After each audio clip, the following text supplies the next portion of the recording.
Hi, my name is Dorothy Gmyrek. I'm here to represent James C. Gmyrek, who spent time in Berlin in 1961 to 1963. He did his training in Texas and Georgia, and he was assigned to the 6th Infantry. He said of all the people in his group, he was able to fly to Berlin, and they got to go in the ship. So when he got there, he was part of the infantry. He got his training. He went on. His story about a bivouac going out into the field was in this deuce and a half with the other people. Hit a bump. His bayonet went up, caught the ring on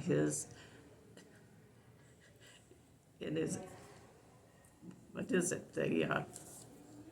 Ring finger? No, the thing you throw.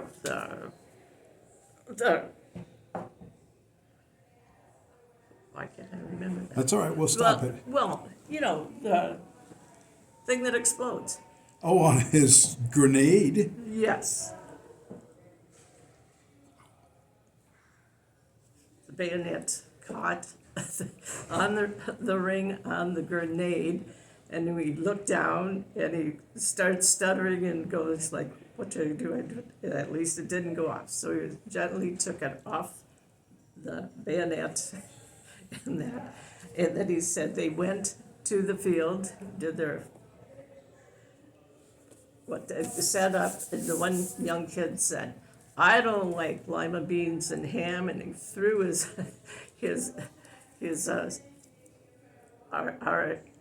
RMEs, and he threw it off, and he said about 2 hours later the kid said, "Did anyone see where that went?" He said he must have gotten hungry enough to need the beans after all. So he was in there in the 6th Infantry for a period of time, and one day he was called in by his officer and said, "I hear you play a horn." And he said, "Yes, I do." And he said, "Well, today, sir, you are now part of the Drum and Bugle Corps." They hadn't had a Drum and Bugle Corps for many years at this point. They were starting it up. He was not part of the band, but he did stay as part of the 6th Infantry, as a part of the Drum and Bugle Corps. And so he was teasing me, he got to play his horn, toot his horn through Germany. He was stationed at McNair. We were able to go back to Berlin. He was able to show me where his room was, the Starlight Lounge, the church, all of the things. He talked about the field out front where they did the marching.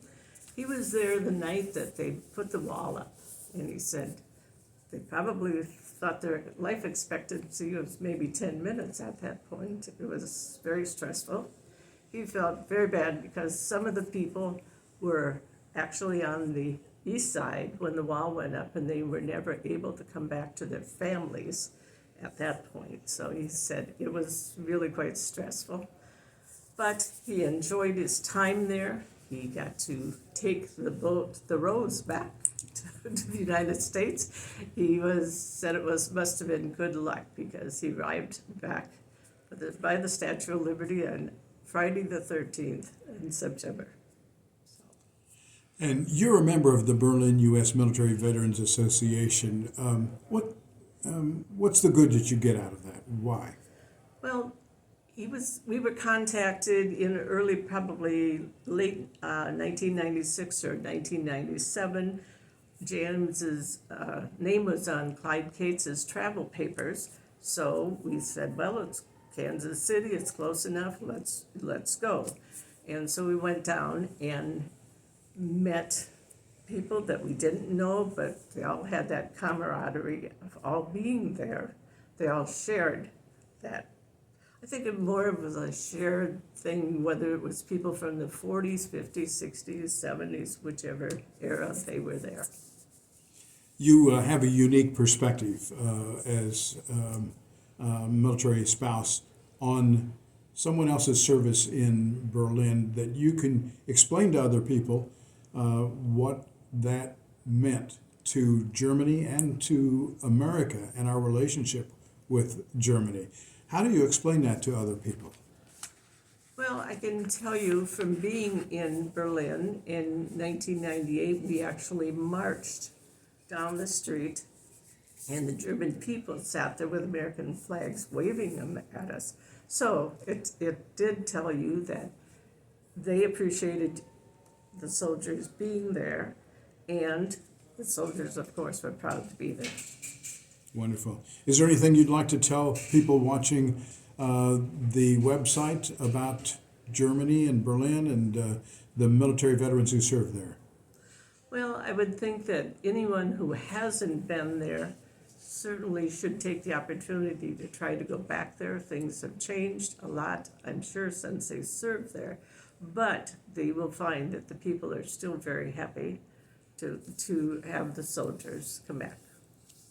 Dorothy, thank you very much for spending time with us. That was a very good